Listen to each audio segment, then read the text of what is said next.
Mahigit 100 lechon ang ipinarada sa Lechon Festival sa Cagayan. At sa Batangas, kinulay ng mga magagandang balsa ang dagat. Ang mga pista sa probinsya sa pagtutok ni Jonathan Andal. Pagdating sa mga naggagandahang pasyalan, maraming pambato ang Batangas.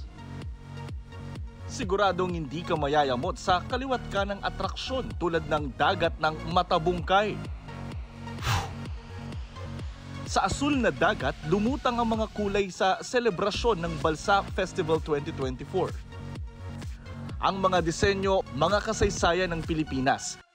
Magandang i-showcase natin yung Philippine history para din makita nila kung bagay magkaroon sila ng knowledge ano ba at sino yung mga nandun sa ating kasaysayan. Nagkaroon din ng karera ng balsa.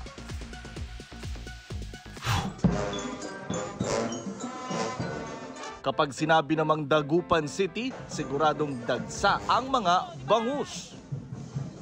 Kaya sa pagsisimula ng Bangus Festival, pumarada ang mga lalahok sa street dance competition. May showdown pa with Bangus Props. Sa bayan ng Bugway sa Cagayan, bida naman ang mahigit 100 lechon. Sabay-sabay itong nilantakan para sa Lechon Festival. Pero safety first pa rin dahil nagkaroon muna ng check-up ang mga matatanda bago kumain ng lechon. Para sa GMA Integrated News, Jonathan Andal, nakatutok, 24 oras.